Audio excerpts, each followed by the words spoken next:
What is up, everybody? It's Animag here for AnimeUproar, and today I will be talking about the tragic and heartbreaking but extremely meaningful legacy of Erwin Smith, the commander of the Survey Corps, the mentor of Levi, and the guy who can lose an arm to a titan and still scream Shinzuo Sasageyo until giant tears of pure manliness are flowing down your face. Erwin was a one-of-a-kind figure in the world of Attack on Titan. No one else can compare to Erwin in terms of leadership skills and the ability to motivate his soldiers to move forward, even in the face of certain death. It is no wonder that even though he was always more of a side character, I've had quite a few people tell me that Erwin is one of their favorites or even their absolute favorite character in the entire series. But the most interesting thing about Erwin is what a nuanced and complex character he is. He is not just a one-dimensional heroic leader of men who stands for truth and justice. He is also a man with big flaws, with a traumatizing childhood, and with an obsessive urge to find out the truth about the world no matter the cost. As noted by Armin and others, Erwin had a very rare ability. He was capable of remaining cold and calculating in the most extreme situations. And he was willing to send hundreds of soldiers to their death in the name of the greater good. In the world of Attack on Titan, change is impossible for those who are not willing to make big sacrifices. And in some ways, Erwin sacrificed his own humanity in the name of saving the rest of humanity from the Titans. Erwin sacrificed the lives of many, including young, inexperienced soldiers, and he often remained cold and ruthless throughout, because he always prioritized the bigger picture and the greater good of humanity. Erwin was an impressive military strategist, and he came up with innovative techniques such as the long-distance enemy scouting formation, which saved many lives. However, Erwin also came up with military strategies that required the loss of many lives, such as the suicidal charge that he led against the Beast Titan during the Return to Shiganshina arc.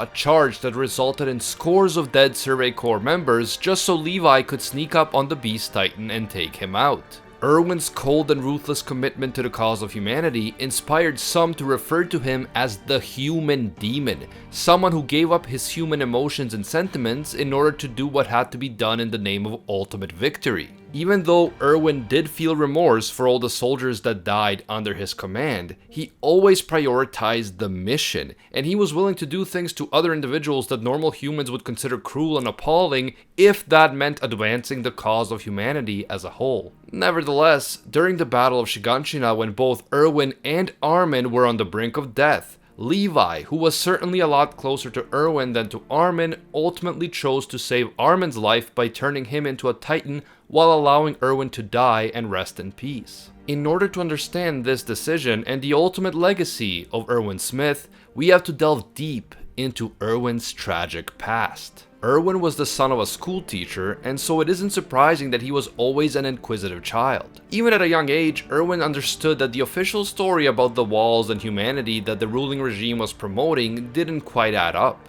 Erwin realized that the history books that were being taught to him and the other children were clearly subjective.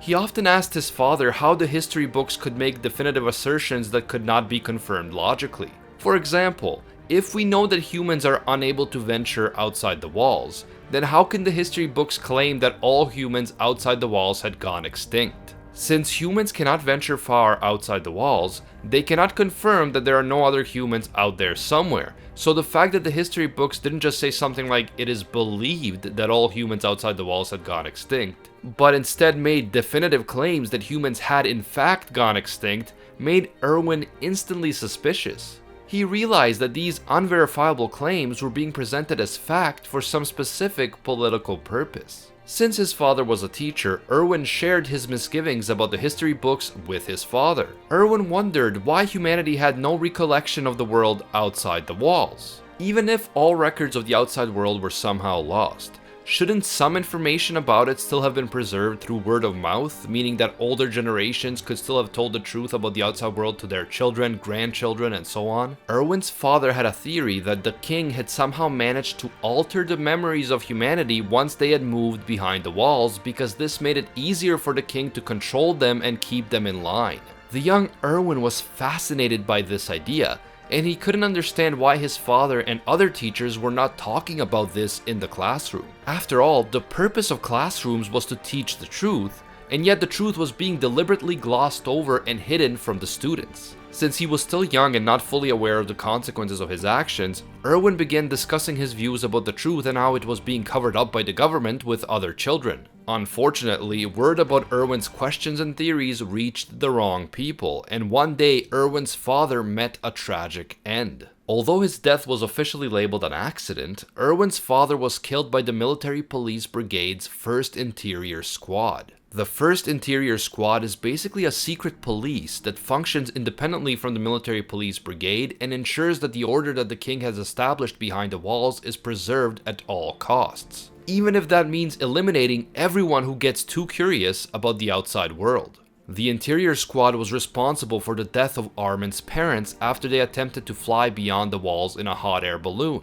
They were responsible for the death of Erwin's father. And they were also responsible for who knows how many more brutal deaths of dissenters and those who were just a bit too curious. The young Erwin eventually put 2 and 2 together, and he stopped asking too many uncomfortable questions in public. He realized that his failure to keep his theories to himself led directly to the death of his father. And this sense of guilt, combined with his natural curiosity, led to Erwin becoming obsessed with finding out the truth for himself and proving that his father had been right all along. When he learned that the truth was hidden inside Aaron's basement, Erwin's obsession escalated to the point that he even admitted to Levi that he considered abandoning the fight for Shiganshina altogether, just so he could find out what was really in the basement before he died. Erwin was so committed to finding out the truth after all these years that he was considering abandoning the cause of saving humanity just so he could have his own peace of mind by finding out whether his theories were true. Erwin continuously defied death and led the scouts into battles against the Titans against all odds. But his obsession with fulfilling the dream that he shared with his father, his dream of finding out the truth, began to cloud his judgment, and he even admitted as much to Levi. Erwin became too willing to sacrifice anything, even his own men, in the pursuit of his childhood dream. Despite his amazing leadership abilities, his obsession with the basement eventually ate away at Erwin's own humanity. This is one of the reasons why Levi ultimately decided to save Armin instead of Erwin. The final decision was difficult and complicated, everything from the fact that Erwin didn't want the power to the fact that Armin was a strategic genius played into Levi's choice. It is true that Levi was closer and more loyal to Erwin, and it is also true that Armin could not hope to replace Erwin in terms of Erwin's leadership qualities and his abilities to inspire men to continue fighting against all odds. But while Erwin was certainly highly intelligent and while he made many wise military decisions, his dream of finding out the truth at all cost clouded his judgment. And many of Erwin's plans, like the charge against the Beast Titan, ultimately resulted in a lot of casualties. One could argue that these casualties were unavoidable under the circumstances, but the fact remains that in his plan to defeat the Colossal Titan, Armin was able to achieve the goal without sacrificing anyone else. Armin was willing to sacrifice himself, and he did almost die before Levi decided to save him instead of Erwin. But Armin's plan didn't require the sacrifice of anyone else, and even without heavy sacrifices, the plan succeeded and Bertolt was defeated. Finally, Levi made the decision that it was time for Erwin to rest and that he should not be forced to continue suffering in this cruel world. And so, Erwin Smith, the greatest leadership figure in the entire Attack on Titan series, died in the aftermath of the Battle of Shiganshina. But what was Erwin's legacy? How big was his impact on the wider story?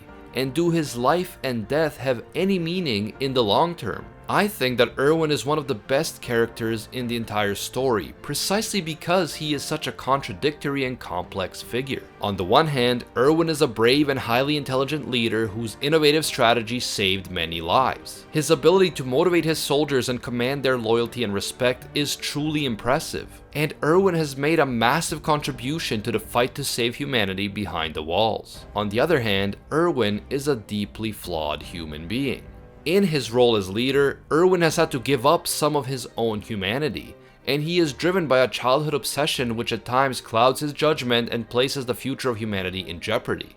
But do his flaws and his ruthless, calculating nature really make Erwin a human demon? I don't think so.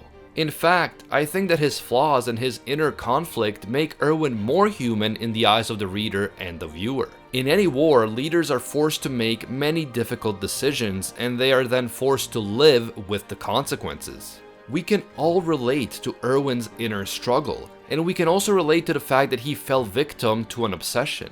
The guilt he felt over his father's untimely death led him to dedicate his life to finding out the truth and proving his father's theories.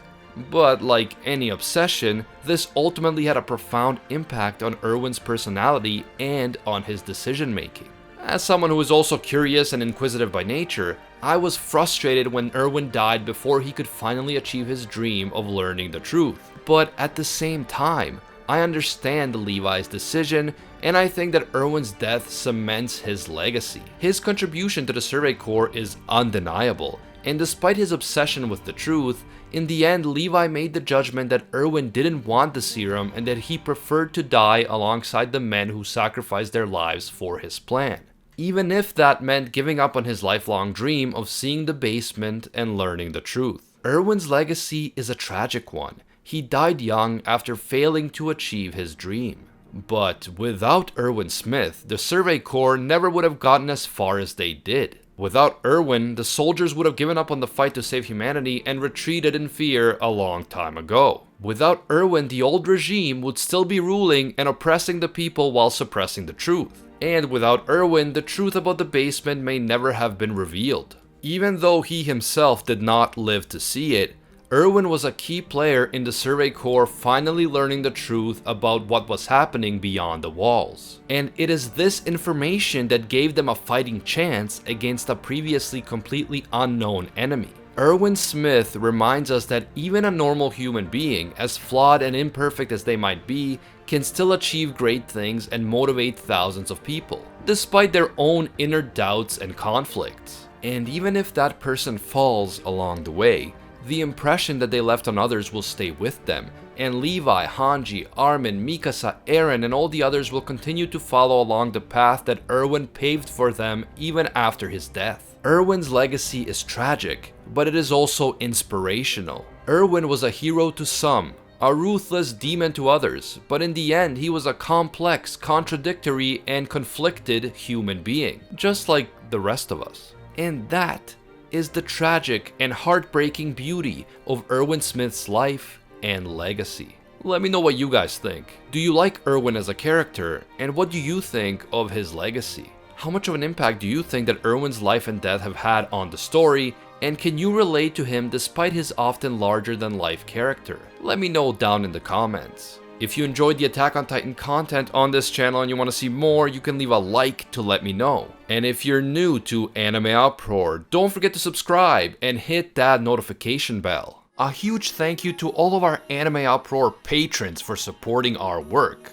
I want to give a special thank you to our Pro Hero tier patrons, including the one and only Gilgamesh, Chubbs is the man, and Nothing But a Fan. And another huge thank you to our The One tier patrons, the ones who stand above all other clans, including Baby Ray, Ace, Ingrata, Alolan Adam, Maddie Mac, and Michael Calderon. If you guys feel that our content provides value for you and you want to support more, be sure to check out our Patreon, link in the description. Even donating a single $1 will give you access to our AnimeUproar patron exclusive Discord, and your name will appear in our videos along with these amazing people. As always, thank you guys so much for watching, I really appreciate it. And until next time, see ya, Space Cowboys.